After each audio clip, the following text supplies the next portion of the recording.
মুহূর্তে নজর রাখবো যে ব্রেকিং নিউজের দিকে। ফের বিক্ষোভের মুখে তৃণমূল বিধায়ক অসিত মজুমদার। জনসংযোগে বেরিয়ে ক্ষোভের মুখে পড়েন তিনি। জনতার ক্ষোভের মুখে বিধায়ক অসিত মজুমদার।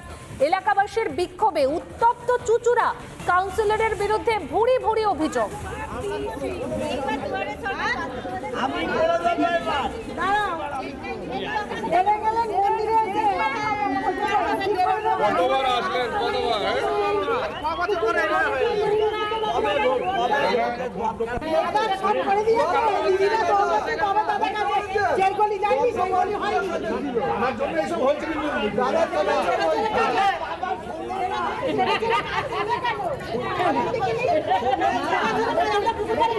কাউন্সিলরের বিরুদ্ধে ভুরি ভুরি অভিযোগ স্থানীয়রা ঠিক কি অভিযোগ করছে শোনাই আপনাদের।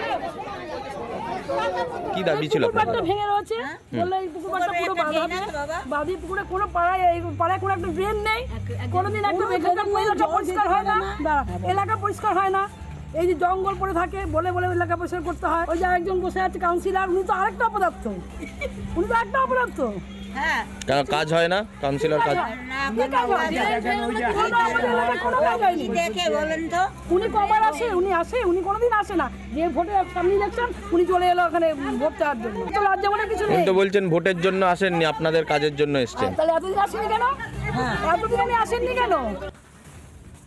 শুনলেন আপনারা কাউন্সিলরের বিরুদ্ধে ভুরি ভুরি অভিযোগ, কাউন্সিলরের বিরুদ্ধে ভুরি ভুরি অভিযোগ স্থানীয়দের। আর বিক্ষোভের মুখে ঠিক কি বললেন বিধায়ক শোনাই আপনাদের। এই আপনাদের কথাবার্তাই ঠিক না। আমি তো বেরিয়েছি জনসংযোগ করার জন্যে। মানুষের অভাব অভিযোগ থাকলে আমি এমএলএ, আমাকে তো বলবেই। এটাকে যদি আপনারা ক্ষোভ বলেন আপনারা বলুন, আমি এটাকে ক্ষোভ বলি না। আমি বলি মানুষ এমএলএকে তার ঘরের পাশে পেয়েছে, সুবিধা অসুবিধা তো বলবেই। আমি যদি কথাই নাই শুনি তাহলে আমি জানবো কোত্থেকে? এই পদ্ম পার্কে কোনো রাস্তা ছিল? আমি এমএলএ হওয়ার পর পদ্ম পার্কে রাস্তা করেছি। যে পুকুর পাড় ভাঙতে বলছেন ওটাও তো আমার করে দেয়া। আর জল যদি খেয়ে নেয়, ওটা একটা ক্লাব ওই পুকুরটা দেখে। আমি গভর্নমেন্টের সাথে লিয়াজও করছি, ওটা ছোটোখাটো কাজ নয়, বড় কাজ। এটা করতে হবে, ধৈর্য ধরতে হবে। আবাসে দুর্নীতির অভিযোগে উত্তপ্ত লালগোলা কৃষক বাজারে বিক্ষোভ গ্রামবাসীদের। আবাসের সমীক্ষায় দুর্নীতির অভিযোগে বিক্ষোভের ছবি সোশ্যাল মিডিয়ায় ভাইরাল। আবাসের তালিকার সময় হয় দুর্নীতি, তালিকায় নাম রয়েছে বিত্তশালীদের।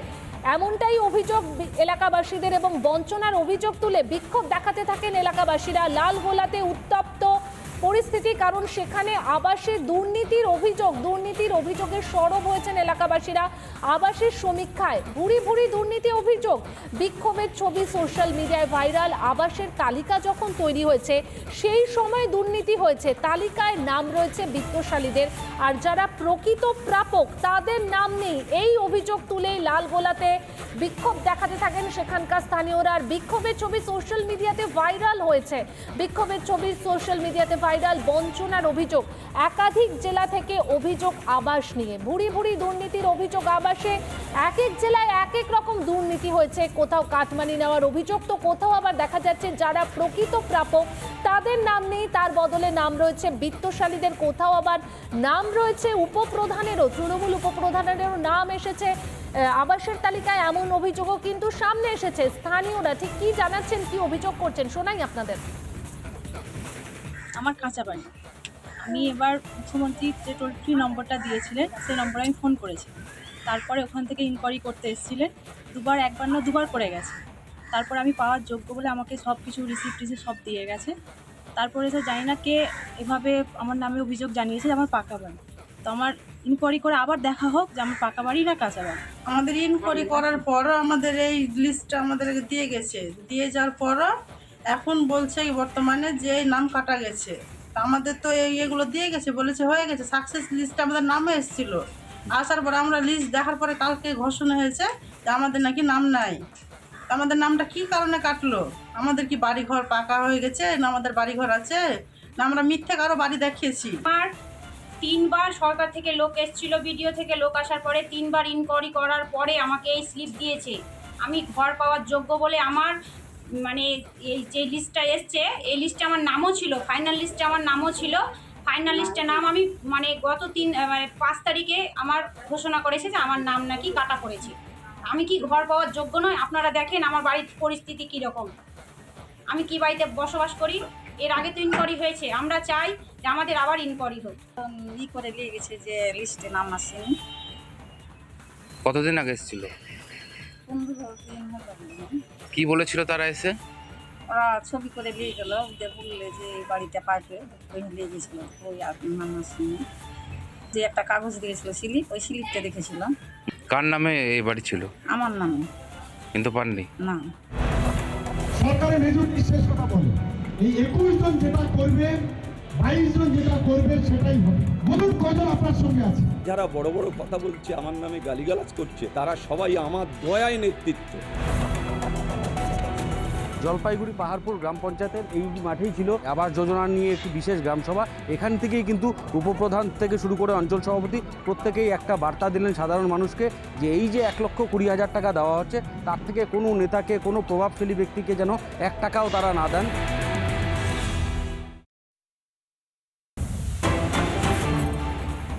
এই মুহূর্তে যে ব্রেকিং নিউজের দিকে নজর রাখবো, ইডির মামলায় জামিন কুণাল গুপ্তার। কল সেন্টার দুর্নীতির মূল চক্রী এই কুণাল গুপ্তা, তাকে শর্ত সাপেক্ষে জামিন দেওয়া হয়। এই মুহূর্তে যে ব্রেকিং নিউজের দিকে আমরা নজর রাখছি, তাকে শর্ত সাপেক্ষে জামিন দেওয়া হয়। জামিন মঞ্জুর বিচারপতি শুভ্রা ঘোষের।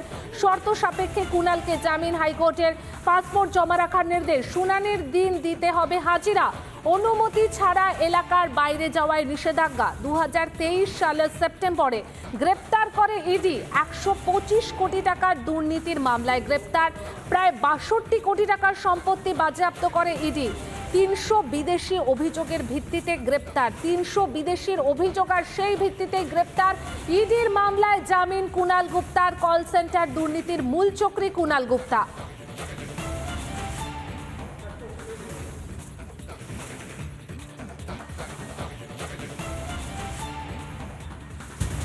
নানা ধরনের কন্টেন্ট দেখার জন্য লাইক করুন, শেয়ার করুন আমাদের ফেসবুক পেজ, সাবস্ক্রাইব করুন আমাদের ইউটিউব চ্যানেল। পাশাপাশি অন্যান্য ব্রেকিং নিউজের জন্য অবশ্যই চোখ রাখুন রিপাবলিক বাংলায়।